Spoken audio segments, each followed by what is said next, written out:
Alright, everyone. Today I'm recording this on March the 31st. This is the next unit. This would, I believe, be SOL 9, The Dark Ages and Feudal Europe. And I've been getting some emails saying that the audio isn't coming through for certain people. So if anybody actually listens to this, could you send me an email?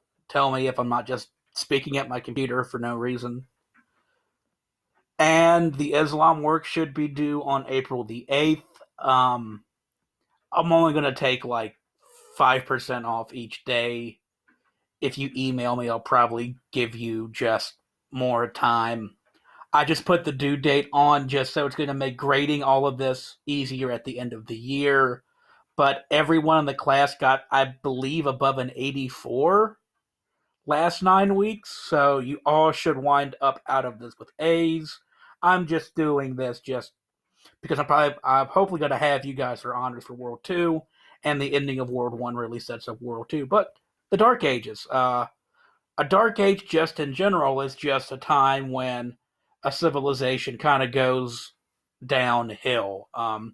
They're not as advanced as they used to be. Things have changed. Usually, a climatic event such as weather or a bunch of people get overthrown usually precipitates one. We talked about the Bronze Age collapse. That's a Dark Age. There's a Greek Dark Age, which also coincides with the Bronze Age collapse. But you also have the European Dark Ages. And the European Dark Ages last for roughly 600-700 years or so. And things aren't really horrible. Yes, the sun still shines. People think dogs are cute. People get married, fall in love, play Fortnite, all of those fun things.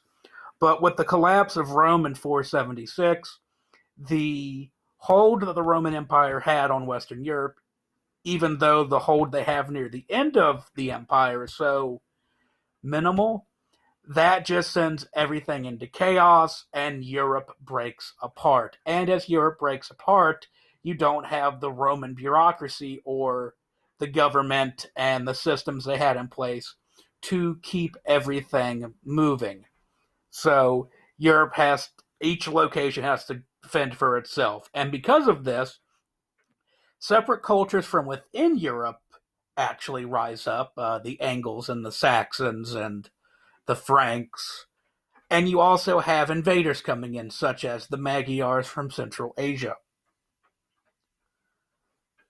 Also, it leaves a power vacuum. No, it's not like the Empire fell and then there was a Dyson on someone's door. It's like, voila, I can clean the carpet. A vacuum is just the lack of something. And with power being political power, there's a lack of centralized power within the region, which means that somebody has to fill it. Remember that I always ramble on about how political power is a finite substance. There's only so much that can be given, and when it's taken away, somebody always comes in to take its place.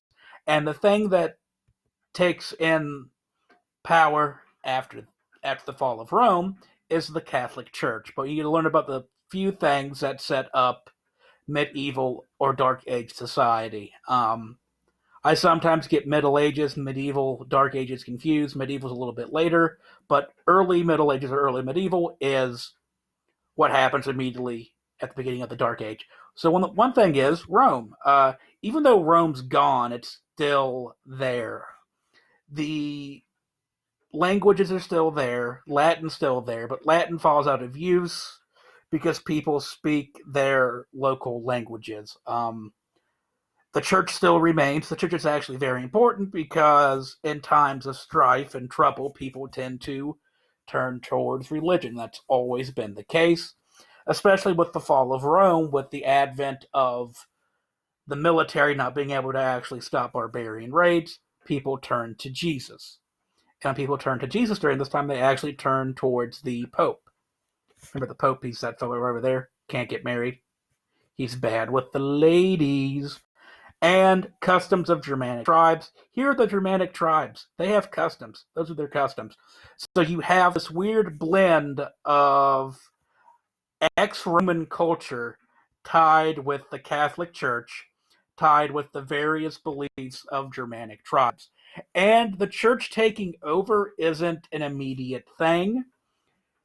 Europe has to slowly convert to Christianity. The first ones to do so are the Frankish kingdoms, and eventually it starts spreading north. It does spread south. There are Christian kingdoms in Spain, but don't forget, the people down here, the Arabs and the Muslims, they actually wind up conquering most of this, and they fight a battle in Tours. It's like right over here.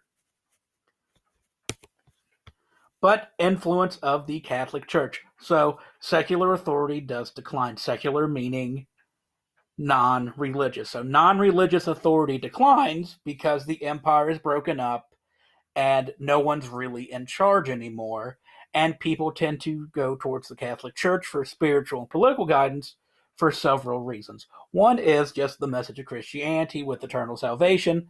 No matter how hellish the earth becomes, there's always eternal salvation to keep people on the straight and narrow. Also, the fact of the church owns a lot of land. They own like a crap ton of land. Also, people give the church their money. And because of this, the church grows in size and power because money is power. Also, during this time, you have monasteries that are being set up. Monasteries are just secluded church communities where monks live and they do monk things. Since they don't have television and like radio and Tamagotchi pets, they spend a lot of their time keeping up with books. They have libraries. And what they do is they actually have to copy these books by hand. So a good bit of monks, because to be a monk, typically you have to be able to read and write because you're, reading the Bible.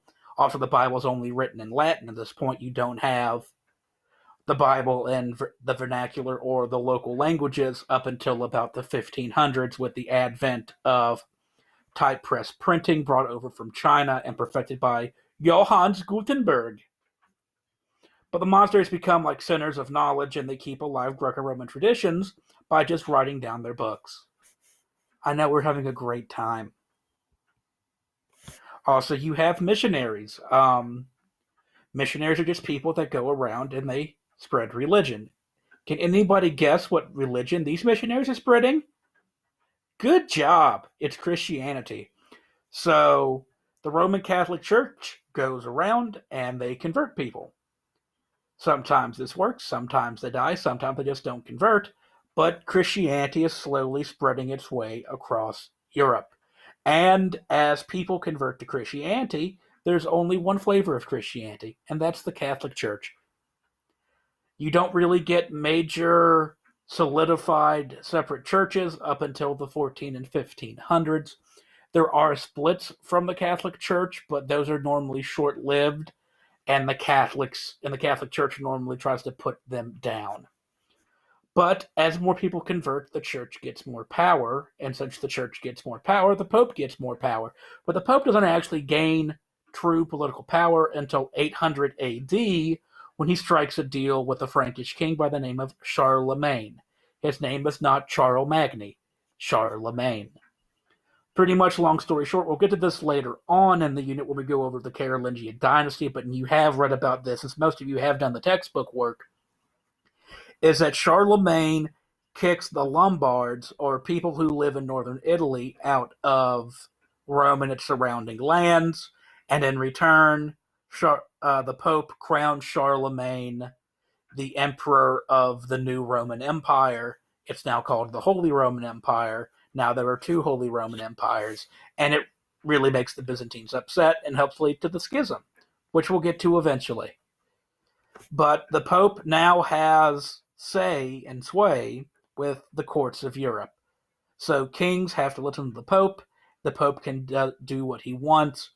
Later on within the Holy Roman Empire, which is what Charlemagne's kingdom becomes, the Holy Roman Emperor actually gets into a little tizzy with the Pope, and he gets excommunicated.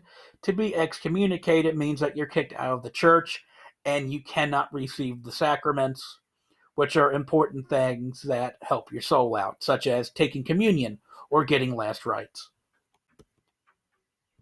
And let's just end up with here today.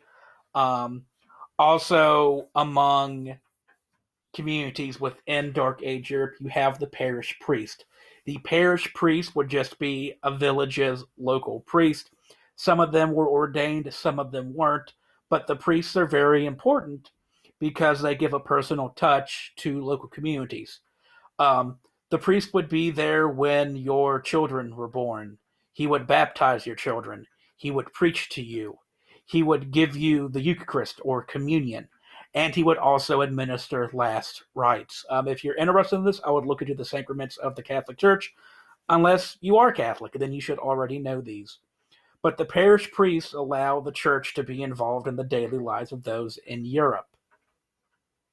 Also, imagine the Catholic Church as the glue that holds Europe together. When the Romans were around, being a Roman citizen kind of helped tie people together. It was a common bond that everyone had. Now, with the Roman Empire being gone, the Catholic Church is that glue. It's what binds everyone within a common cause. And it makes everyone try to be nice to each other. It doesn't always work, but you know what? They tried. And by the 11th, 12th, and 13th centuries, the majority of Europe outside of the Baltic Sea region became Catholic. Even the Vikings became Catholic. Then they stopped being Vikings and they settled down. They sold their sports car and bought a suburb, had a fence. And that's it for basics of medieval society.